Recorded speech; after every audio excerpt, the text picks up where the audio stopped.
48 సంవత్సరాల క్రితం ఏర్పడిన అతి భయంకరమైన ఉప్పెన వల్ల ప్రాణాలు కోల్పోయిన మానవతామూర్తులకు నివాళులు అర్పిస్తూ సంస్మరణ సభను అవనిగడ్డ శాసనసభ్యులు మండలి బుద్ధప్రసాద్ ఏర్పాటు చేశారు. ఈ కార్యక్రమానికి ముఖ్య అతిథిగా మాజీ గవర్నర్ బండారు దత్తాత్రేయ, రాష్ట్ర మంత్రి కొల్లు రవీంద్ర పాల్గొని ప్రాణాలు కోల్పోయిన మానవతామూర్తుల ఆత్మలు శాంతించాలని కోరుకుంటూ మౌనం పాటించారు. అనంతరం దివిసీమ గాంధీగా పేరు గడించిన మాజీ మంత్రి మండలి కృష్ణారావు శత జయంతి కార్యక్రమంలో భాగంగా ఆయన చిత్రపటానికి పూలమాల వేసి నివాళులర్పించారు. అవనిగడ్డ నియోజకవర్గంలో 48 సంవత్సరాల క్రితం కనీవిని ఎరుగని రీతిలో తుఫాను ధాటికి తీర ప్రాంతాలైన కృష్ణా, గుంటూరు, ప్రకాశం జిల్లాల్లో కోలుకోలేని దెబ్బతిన్నాయని మాజీ గవర్నర్ బండారు దత్తాత్రేయ తెలిపారు. ముఖ్యమంత్రి చంద్రబాబు నాయుడు గారికి ఇక్కడ చేసిన తర్వాత ఆయనకు తప్పకుండా ఉత్తరం రాసి ఇక్కడ ఉన్న షెల్టర్స్ అన్నింటినీ పునర్నిర్మాణం చేయాలని నేను మనసారా కోరుకుంటాను.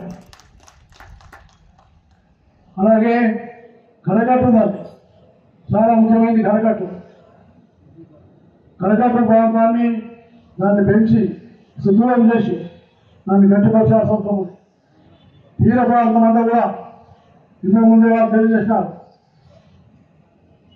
విపత్తులు ఏం చేసినా కూడా ఈరోజు ఎన్టీఆర్ఎఫ్ స్పేస్ వచ్చింది. చంద్రమండలం నుంచి కూడా సమాచారం ఉంటుంది. ఒకటి సమాచారం చాలా వేగంగా ఉంటుంది. సాంకేతిక పరిజ్ఞానం పెరిగింది కాబట్టి తుఫాను వచ్చే ముందు నష్ట నివారణ తగ్గించుకోగలుగుతాం, మృతుల యొక్క సంఖ్య తగ్గించుకోగలుగుతాం.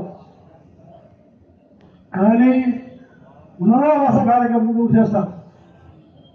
పునరావాస కార్యక్రమంతో పాటు పునర్నిర్మాణ కార్యక్రమం, రిహాబిలిటేషన్ ప్రోగ్రాం ఏ ప్రభుత్వం కూడా నిర్లక్ష్యం చేయొద్దని నేను మీకు సభాముఖం చేస్తాను. కోసా తీరంలో ఉండే వాళ్ళు చాలా మంది పల్లెకారులు ఉన్నారు.